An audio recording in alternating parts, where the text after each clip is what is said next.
Hello and welcome to Views on News. I am Jawad. Tehami. The conflict between Ukraine and Russia is intensifying with each passing day as it has entered in its 561st day. There have been reports of a Russian airstrike in a town in eastern Donetsk region which has claimed 17 lives, including that of a child, and over 30 people have got injured.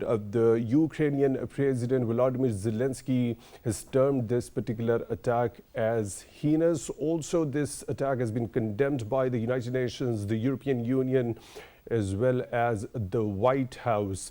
However, on the other side, we have seen a Russian side denying deliberately targeting the civilians. Also, we have seen U.S. Secretary of State Antony Blinken announcing new aid for Ukraine.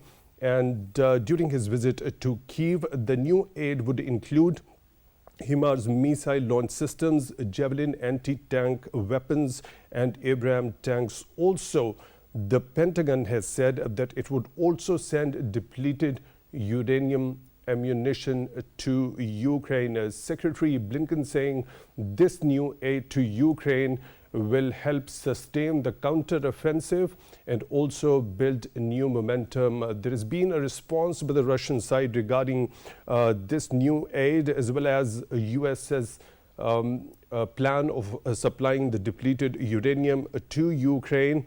With the Kremlin spokesperson Dmitry Peskov saying Moscow believed Washington planned to continue funding Ukraine's military to wage this war to the last Ukrainian.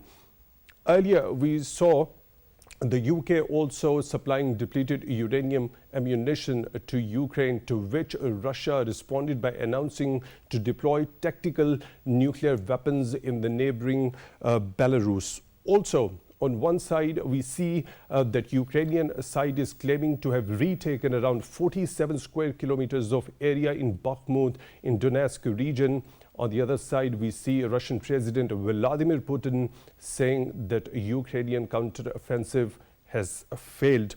In today's program, we'll be taking experts' view regarding US's decision of supplying Ukraine with the depleted uranium ammunition. How is Russia expected to respond to this? What does the international law say about the use of depleted uranium ammunition? And where is this particular conflict heading in a future? And can China's peace proposal, earlier presented by the Chinese side, put a full stop to this particular conflict between Ukraine and Russia? For that, we are honored to have been joined in the studio by Dr. Naazir Mahmood. He is senior journalist. Dr. Naazir, thank you very much for your time, for being with us on the show tonight. Really appreciate that. On Skype at the same time, we are being joined by Mr. Najm Saqib, his former ambassador. Mr. Najm Saqib, thank you very much for your time, also for being with us on Views on News tonight. We really appreciate that. Dr. Naazir, if you allow me, let me begin the discussion with Mr. Najm Saqib. Mr. Najm Saqib, this conflict between Russia and Ukraine has entered its 561st day. What's your analysis of the overall situation as we stand at this particular moment in history after this particular conflict has passed for 561 days? Where do you see this conflict heading? Is there any chance that there could be some kind of de-escalation, or do you see the things further escalating between the two sides? Thank you very much for having me in the show. Look, you are saying that it's about more than 500 days. What I see here is that it could very easily be more than 2,000 days. Why I'm saying that? Because the situation is the same as it was 300 days before, 200 days before, or even on the first day. The idea that we will see that between Russia and Ukraine, who blinks? Nobody is ready to blink. And on the other side, the United States of America committing itself and the European Union actually, seeing a European country being Ukrained in such a way. And initially there was this hue and cry that we will support this, and even the NATO, issuing very stern statements and then not doing anything except for rebuttals and corrigenda and press releases, etc. Meanwhile, what actually is happening is that the arms and ammunition sale and purchase is going on. And we all know that, what are the aims and objectives of certain countries to sell their obsolete arms, or for that matter, depleted uranium, arsenal.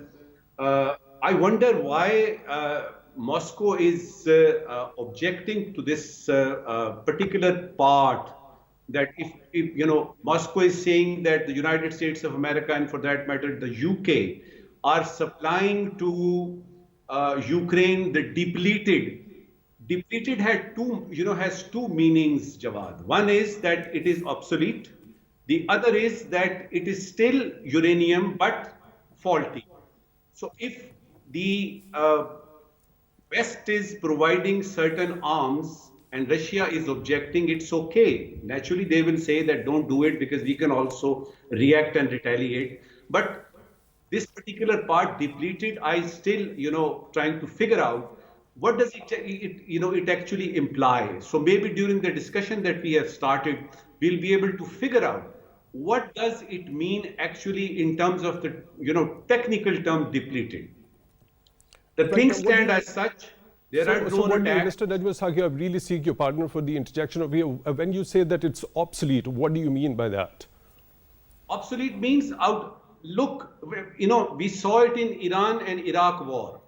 We saw it in Afghanistan crisis for 20 years.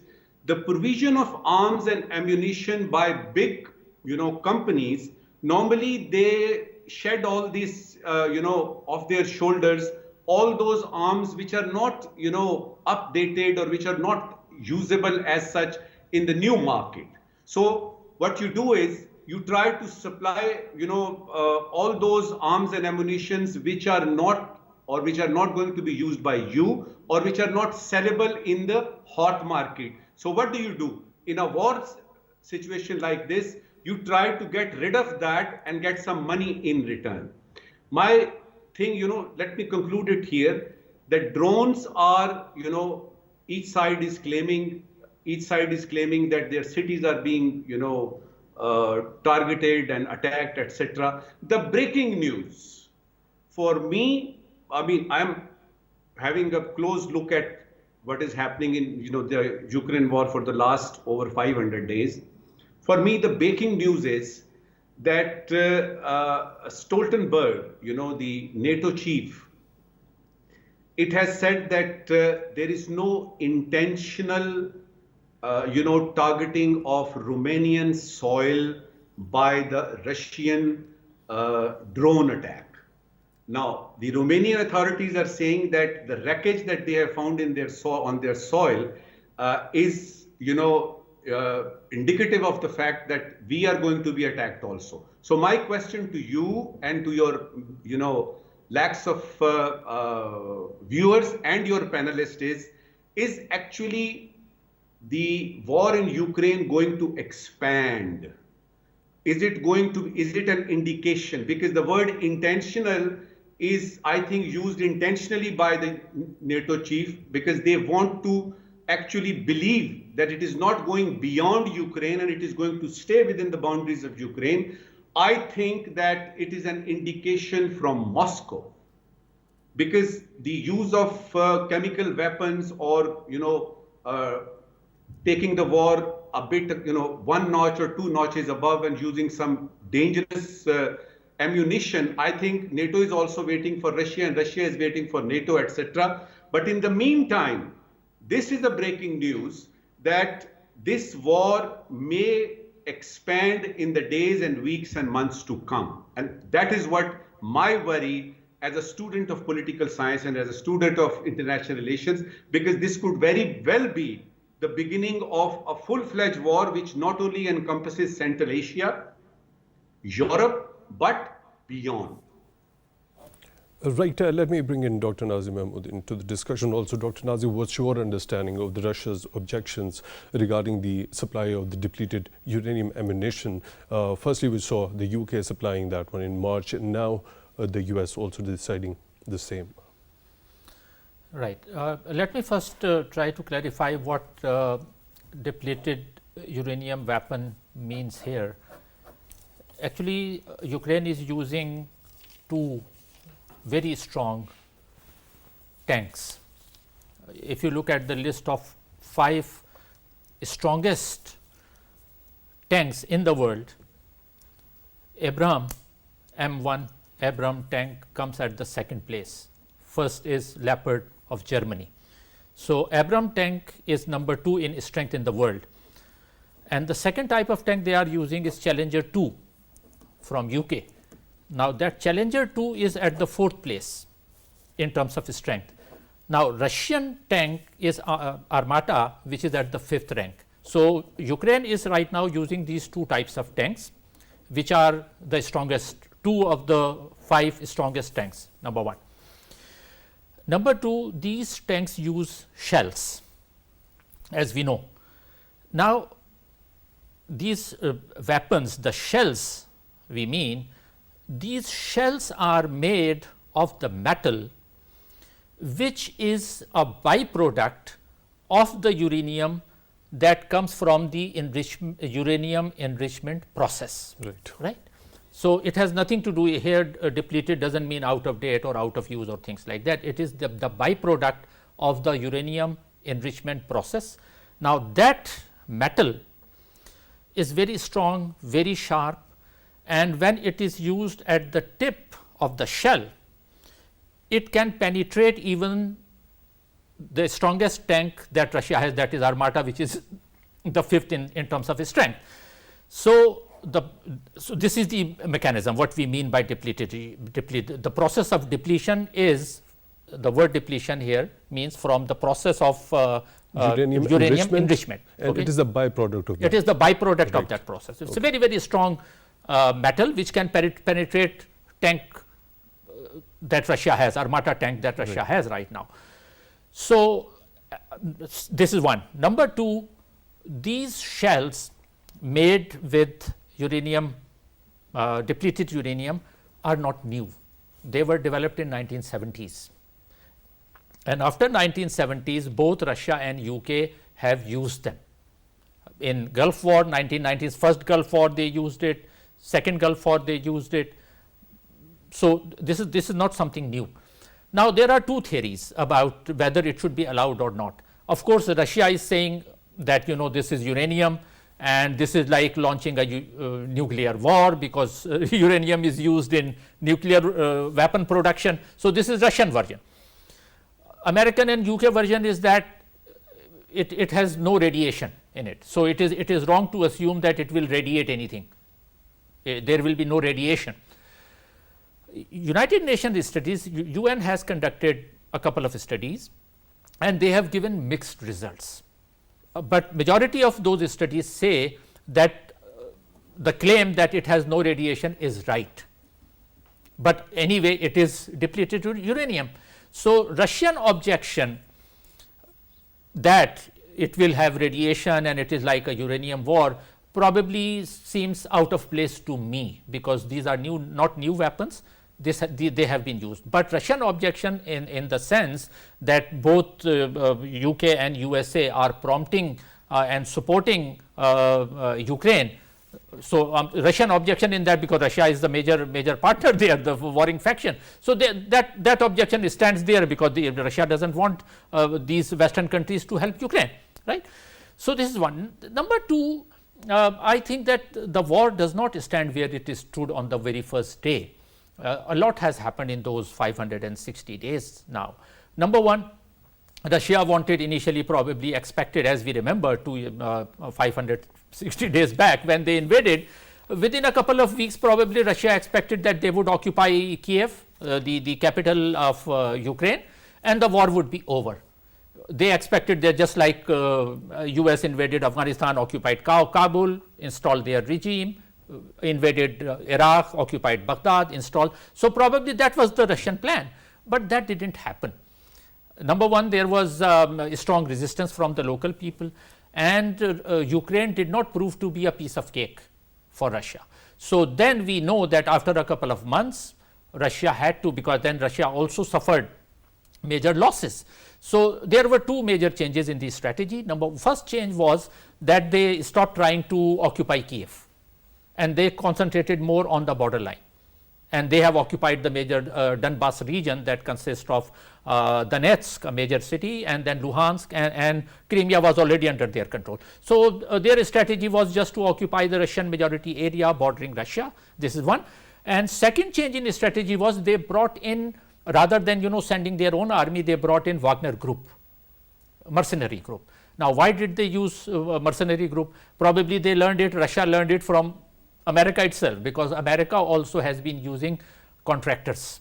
Why do they use contractors?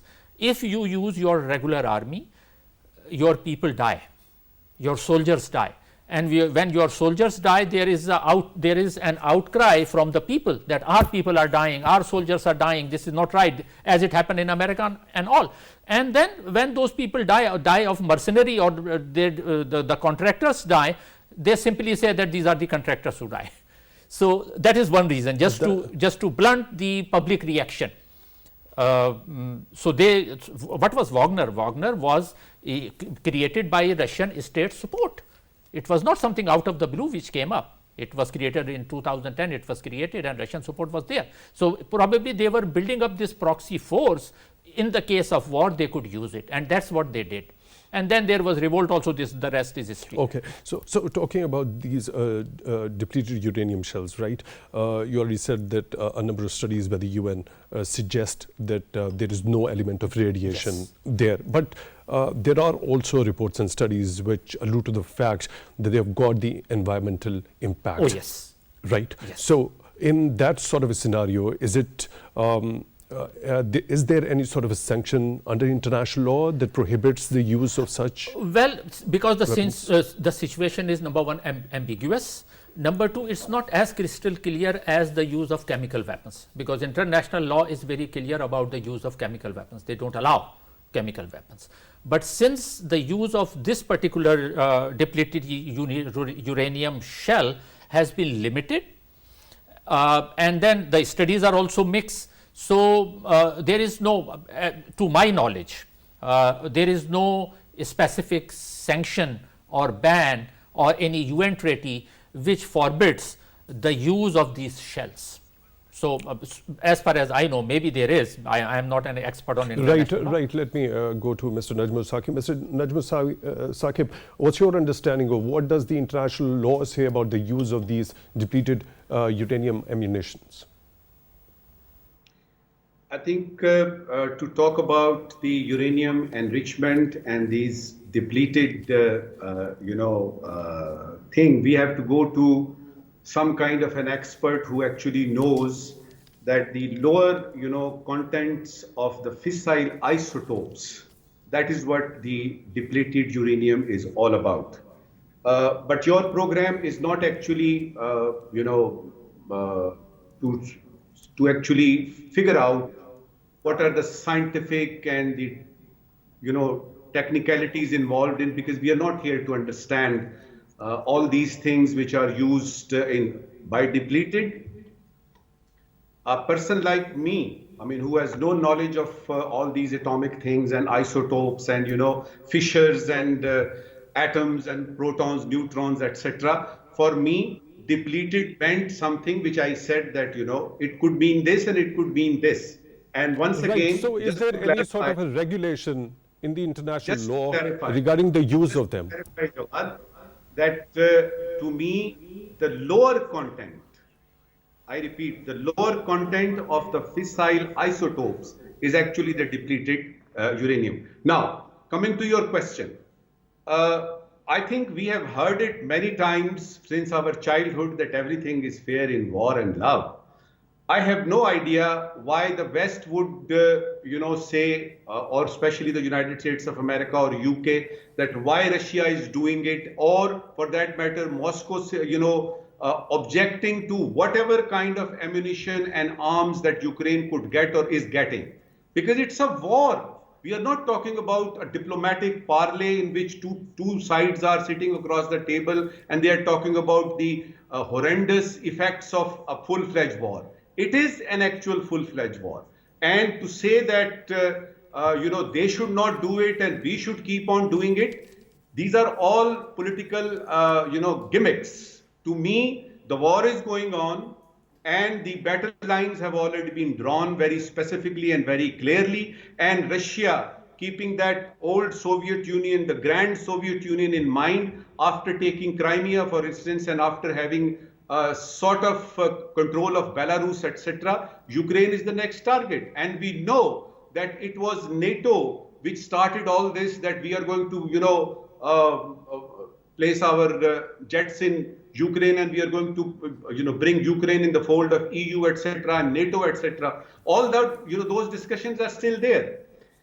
The problem is that we are involved so much in nitty-gritties of this war that we tend to forget that what are the actual effects that the world in general, Europe and Central Asia in particular, including Pakistan, what are we losing for this war? Second question is, economically especially. Second question is, can Pakistan do anything about this war? Or we can just be spectators, that, oh, this thing has happened, that thing has happened, we are going to, face this and that, all these analyses and assessments, etc. To me, the most important thing for me as a Pakistani is that the grains that we used to, import from Ukraine, there are problems, and there are rumors that we are providing them some arms that, we have to dispel those ideas. We have to stay away from this war as much as possible, because when the two elephants happen, the grass suffers. So I am more interested in what Pakistan is losing in this war, and if it continues for another year, 2 years. Look, about 45% of Ukraine economy will lose by the end of this year due to this war. About 4 to 11%, according to various calculations, Russian economy will shrink. The stocks will go, down 4% as far as Europe and Central Asia is concerned. My concerns are these, because A, if I know about the war, what is going on, the war gaming, etc., that is superfluous knowledge, because where am I going to use it? I have to see what economic effects this particular war is causing for my country, Pakistan, to begin with. Then to see that in the region, what are the fallout effects, particularly economic, that we have to bear for many, many years to come. So coming back here, I must conclude it here that as far as dealing with this crisis, this war, diplomacy is concerned, I will still hold that Pakistan's stand that we need peace, we need peaceful, cooperation between the two countries, end of war peacefully, etc. And we are neither with Russia on this war, nor we are with Ukraine. This is our diplomatic stand, and we are sticking to that, no matter where the caretakers have come or any government. This is the state's policy, which is good.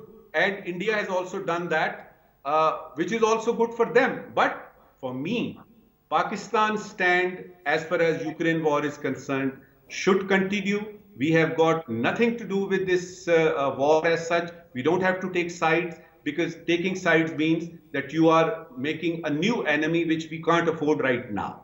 Okay? Right, Mr. Najm Saqib, your point is well taken. We're honored to have been joined on the phone line by Dr. Adil Sultan. He is Dean at the Faculty of Aerospace and Strategic Studies at Air University. Dr. Adil, thank you very much for taking time out for Views on News tonight. Really appreciate that. How do you look at the U.S. decision of supplying Ukraine with the depleted uranium shells, and also the announcement of new aid for Ukraine? This is fueling the fire because, one, the more amount of aid that is coming already, U.S. had pledged $113 billion, and out of those $113 billion, they have already wasted or spent $76 billion with no outcome for them. So now this recent move of supplying depleted uranium shells for the tanks, the brown tanks that they are saying. Earlier, UK had also supplied. So Russia is going to retaliate because this is a serious move. It affects the armor, it affects the security, it affects the military operations also. So US is upping the ante, and it is going to create unrest in Russia, some more unrest in Russia.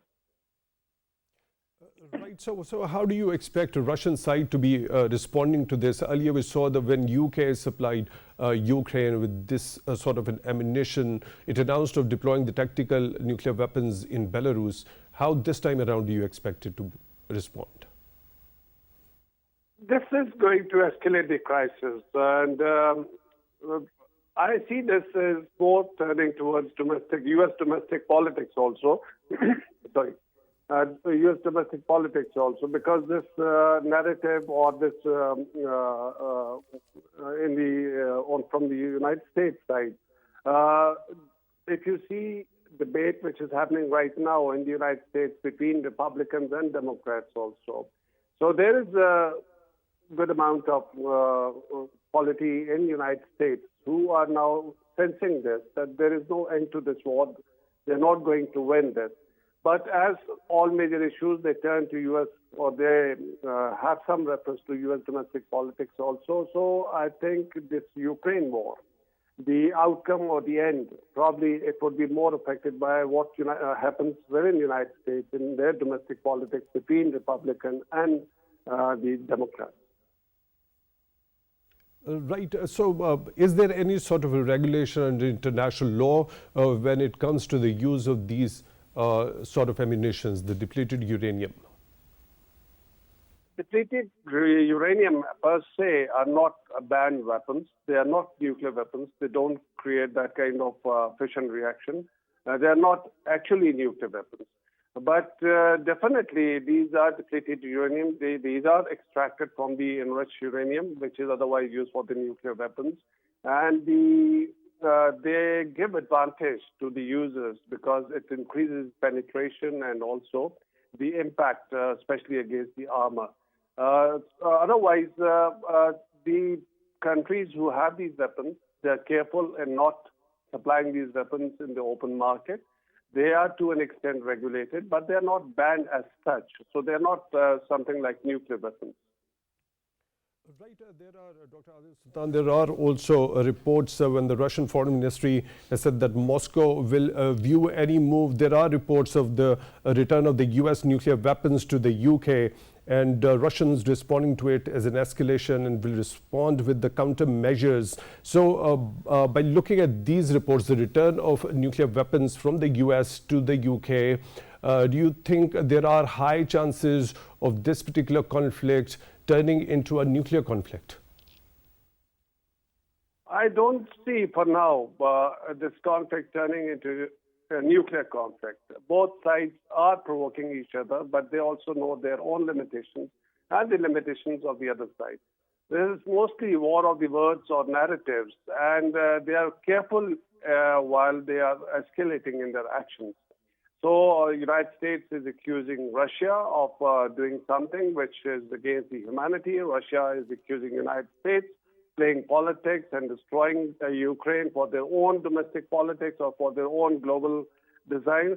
So this is war of narratives as also, and this is also a war between United States, in fact, and Russia directly. And the proxies are being used, and Ukraine is being destroyed in that. But your question, I don't think so. Both countries can afford to even engage in a limited nuclear war with each other, because that is going to be a disaster for their allies and for themselves also. So is there any chance of diplomacy or third-party mediation, such as the 12-point peace proposal earlier presented by China? Could it help put a full stop in further escalation of this conflict? It is less likely. As you have seen, the recent diplomatic maneuvers from the United States side, because during September, the United Nations General Assembly also convened, the sessions happened. So they are building this narrative against Russia. They are trying to bring allies around. They could probably launch some diplomatic offensives against Russia, adding further sanctions also.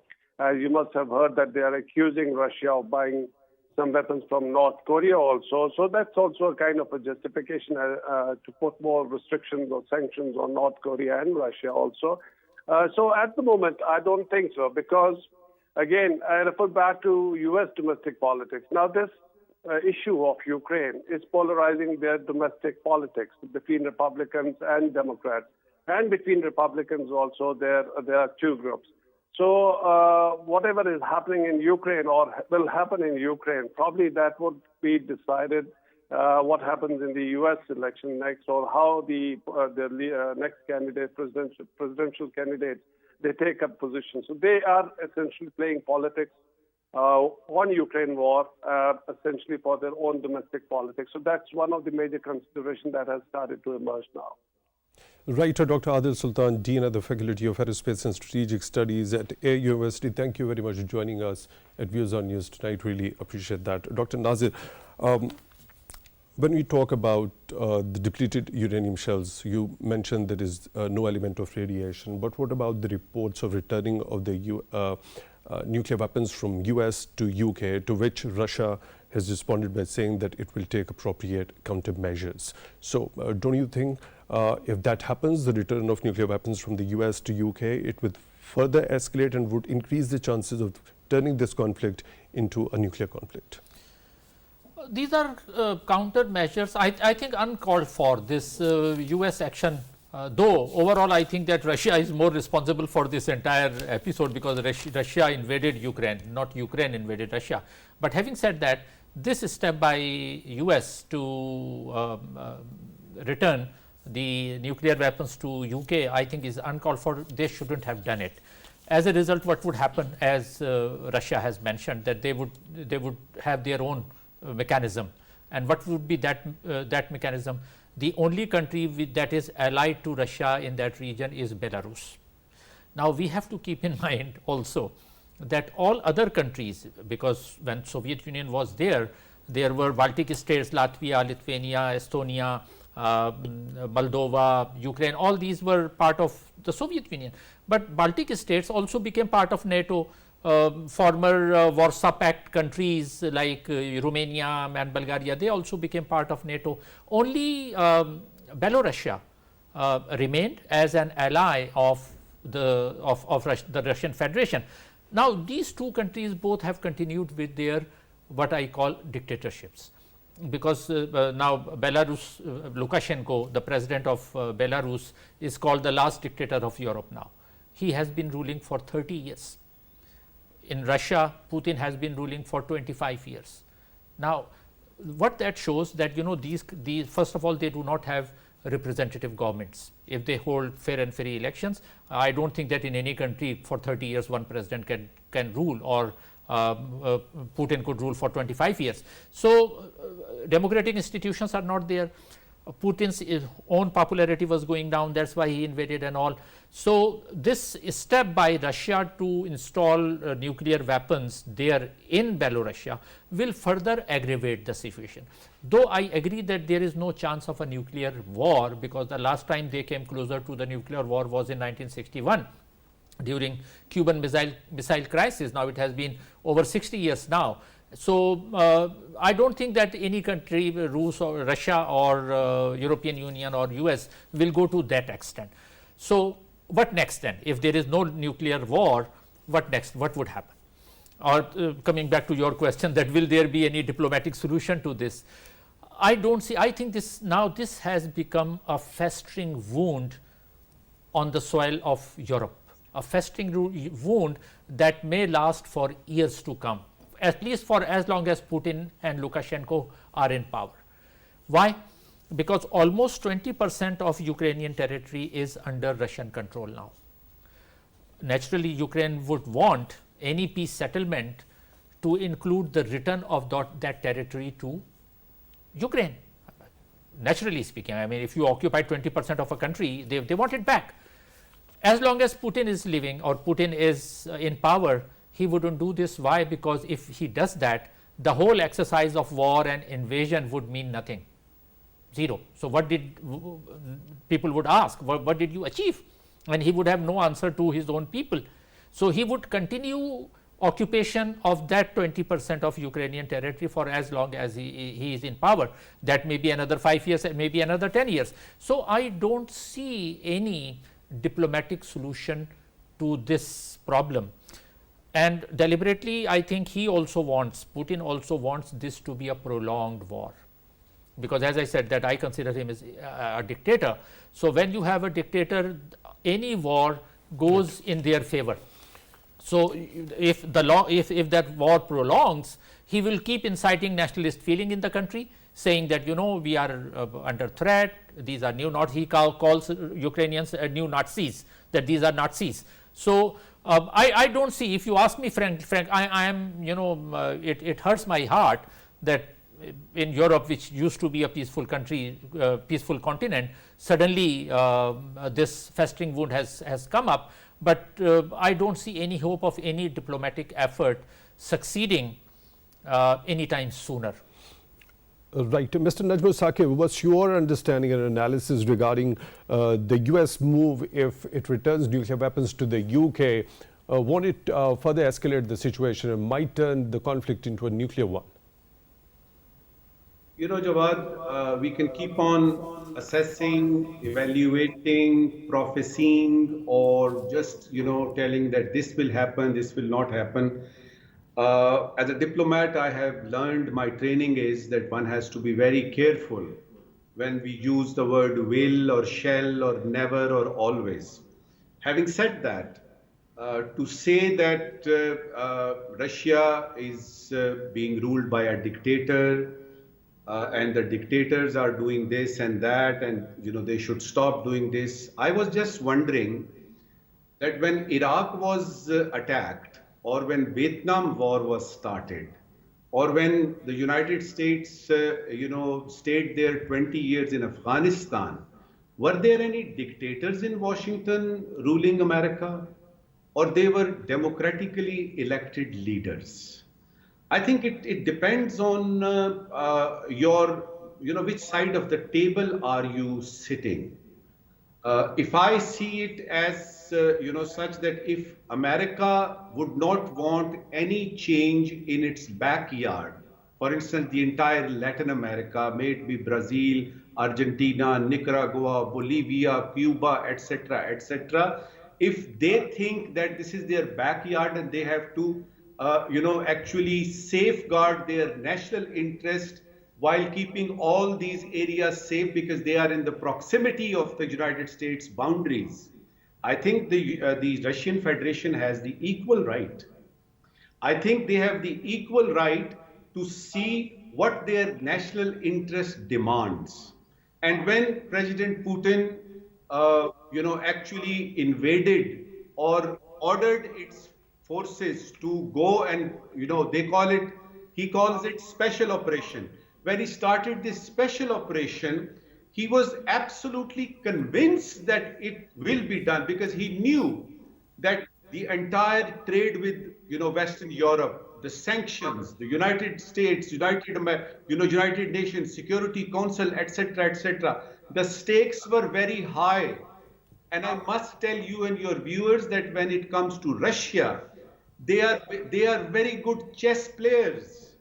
They don't just move just like that. Overnight, he decided.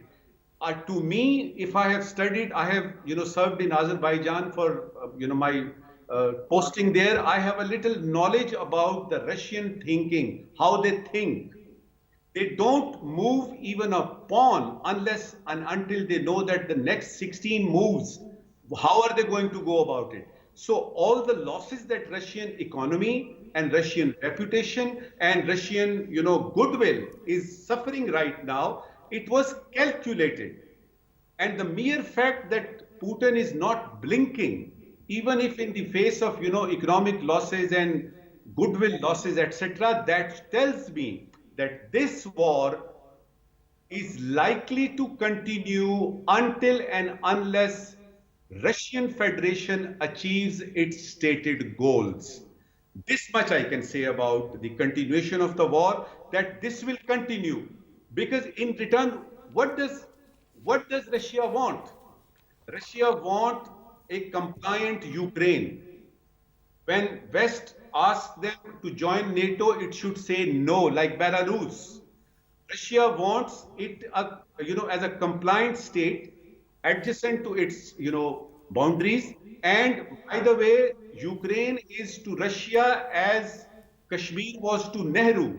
You have to see the history also. It is not Latvia, Lithuania, Estonia. It is Ukraine. It used to be the hub of nuclear arms. It used to be an apple of the eye as far as the KGB is concerned. It used to be, the focal point, as far as the nuclear capability is concerned. And Ukrainians, I think that they are lamenting the fact that at the behest of West and the United States of America, they surrendered their nuclear arsenal. And now that these depleted uranium and etc., Ukraine itself, before surrendering those arms, was able to counter any attack from the Russian Federation. So the bottom line is that I don't see as a diplomat and as a student of history and wars that this war is going to end, because if it had to end, it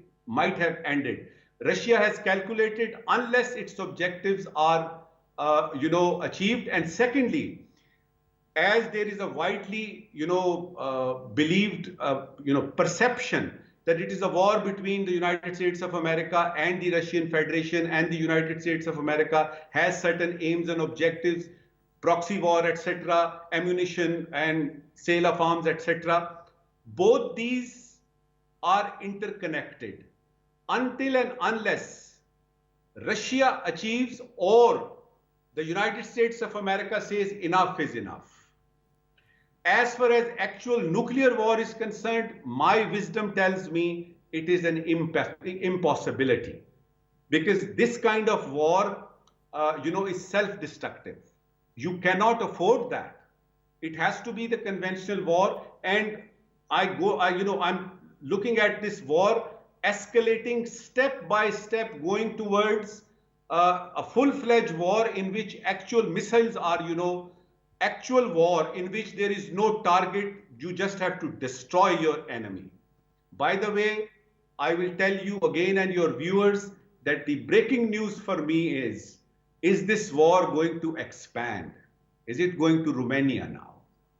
So is it going to Romania? What's your understanding? You're asking me? Yeah, please go ahead. Yeah. I think this is a feeler. In diplomacy, we say it's a feeler. You must have heard about a missile accidentally fired from India to Pakistan, and then say that it was an accidental. Can you imagine? Can a weapon like that, a cruise missile, be fired accidentally? So these are the feelers that you give that we can do that too. So to me, it is a direct message to the United States of America and NATO, and particularly Romania and the adjacent Eastern Europe and Western European countries, that these drones which are targeting cities and towns of Ukraine, this can come to you also. So to me, this is confirmed that this is a message.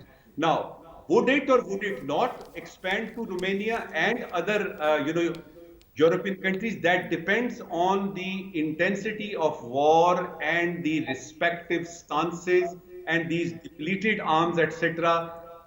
Additional, aid to Ukraine, etc. They are actually provoking Russia to go a little beyond Europe. To me, it is not a possibility right now, but you cannot rule out this possibility that Russia could do that also. Right, Dr. Naazir Mahmood, your last closing comments, quickly, please. Well, I can simply hope that there is some solution to this problem. But as I said, that in near future... So do you see it expanding to the rest of Europe also? No, I don't see. I believe when, they have said that this was an accidental fall, though it is, if you look at the map, this is Danube River between Ukraine and Romania. So at that side, there is a region called Ismail. I have lived there also in that region. And in fact, I lived for 5 years in Russia, in Moscow, and 1 year in Ukraine, in Odessa, which is not very far from Ismail. So in that region that fell, And I think it was an accidental, it was not a deliberate attempt to attack, and I don't see it expanding. Right. Dr. Nazim Mahmood, senior journalist, thank you very much for being with us on the show tonight. Really appreciate that. On Skype, we were joined by Mr. Najm, Saqib, former ambassador. Mr. Najm, Saqib, thank you very much for your time also for being with us on the show tonight. Really appreciate that. With that, we come to the end of today's show. Till the next one, take good care of yourselves and thank you for watching.